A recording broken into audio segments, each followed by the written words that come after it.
Hindustan aeronautics limited यानी कि HAL। सो दोस्तों, अगर HAL की बात करें तो ये कंपनी डिफेंस सेक्टर से बिलोंग करती है और आज के दिन मार्केट ज़रूर ख़राब आपको दिख रही होगी, बट एक सेक्टर ने अच्छा परफॉर्म किया है और वो है इंडिया का डिफेंस सेक्टर। अगर निफ्टी इंडिया के डिफेंस इंडेक्स की बात करें तो उसमें करीब आज के दिन आपको 1.29% की तेज़ी देखने को मिल रही है। एक इंडेक्स में 1.29% की तेज़ी दिख रही है।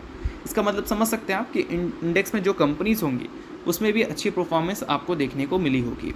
अब देखा जाए तो आज के दिन आइडिया फोर्ज की बात करें, HAL की बात करें या फिर कोचिंग शिपयार्ड की बात करें या फिर किसी भी डिफेंस स्टॉक्स की बात करें, सभी में आपको अप टू 8% तक की तेज़ी देखने को मिल रही है।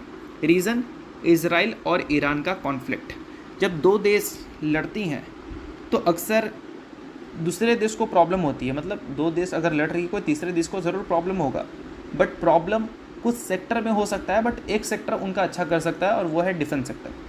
क्योंकि अगर हम इंडिया की सिर्फ बात करें तो हमारा जो डिफेंस सेक्टर है, हमारी जो डिफेंस कंपनी, उनके वैल्यूशंस काफ़ी ज़्यादा बड़े हैं, काफ़ी बड़ा वैल्यू है उसका। और वैल्यू इसलिए है क्योंकि हमारी कंपनी सिर्फ इंडियन डिफेंस को ही सपोर्ट नहीं करती, उसके अलावा जो बाकी बड़ी बड़ी कंट्रीज़ हैं वो जो अपने डिफेंस स्पेंडिंग बढ़ाती है, अपने डिफेंस कंपनीज़ को कॉन्ट्रैक्ट्स देती है, उनके कॉन्ट्रैक्ट्स को एग्जीक्यूट करने में भी हमारी कंपनी का भी काम होता है। तो इसका मतलब ये है कि इजराइल और ईरान का कॉन्फ्लिक्ट अगर है तो इससे ऑब्वियस सी बात है कि हमारी जो डिफेंस कंपनी है उनको कॉन्ट्रैक्ट्स आ सकती हैं इंडिया के बाहर से, लाइक ईरान से आ सकता है, इजराइल से आ सकता है, क्योंकि मेनली इंडिया जो है वो थोड़ा न्यूट्रल रिएक्ट करने की कोशिश करता है। तो इस वजह से आपको ये सारी चीज़ें होती हुई नज़र आ सकती हैं और इस वजह से कल के दिन जो ये अटैक देखने को मिला, उस वजह से आज के दिन हमारी जो डिफेंस कंपनी है वो अच्छा परफॉर्म करती हुई देखने को मिल रही है। बट इन सारी चीज़ों के बाद HAL से रिलेटेड कुछ पर्सनल न्यूज़ भी हमें सुनने को मिल रहा है। अब ये न्यूज़ क्या है तो चलिए इसकी बात कर लेते हैं। तो देखो दोस्तों, अगर हम प्रचंड हेलीकॉप्टर की बात करें तो उनकी ऑपरेशंस के लिए क्लियरेंस मिल चुका है आफ्टर सेफ्टी ओवरऑल। अब इस चीज़ को थोड़ा अच्छी तरह से समझो। अभी हाल ही में क्या हुआ था कि ध्रुव एडवांस लाइट हेलीकॉप्टर का भी अप्रूवल मिला था HAL को मैन्युफैक्चरिंग करने के लिए।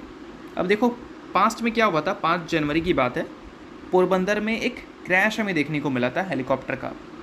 और उस क्रैश की वजह से क्या है कि काफ़ी सारे सेफ्टी जो पैरामीटर्स होते हैं, लाइक इन्वेस्टिगेशंस की बात करें या फिर सेफ्टी अपग्रेड्स की बात करें, उस पर काफ़ी ज़्यादा ध्यान दिया जा रहा था। तो उस टाइम पे क्या है कि प्रचंड लाइट हेलीकॉप्टर की बात करें या फिर हम ध्रुव हेलीकॉप्टर की बात करें, इसके ऑपरेशंस का क्लियरेंस HAL को नहीं मिल रहा था इस एक्सीडेंट के बाद। बट काफ़ी सारे सेफ्टी प्रोटोकॉल्स को फॉलो करने के बाद ध्रुव का क्लियरेंस मिल चुका है और अब हमें प्रचंड लाइट हेलीकॉप्टर की भी क्लियरेंस मिल चुकी है ऑपरेशंस का। ऑपरेशंस मतलब उसको बनाने का काम अब HAL कर सकती है। काफ़ी सारी जो सेफ्टी प्रोटोकॉल्स है उसको फॉलो करने के बाद ये सारी क्लियरेंस मिली है। तो ऑब्वियस सी बात है कि इस न्यूज़ को बिज़नेस पर्पस से अगर हम देखें तो अच्छा ज़रूर कंसिडर कर सकते हैं। बट हाँ, इस सारी चीज़ों को आप सिर्फ और सिर्फ एजुकेशन पर्पस की तरह लेना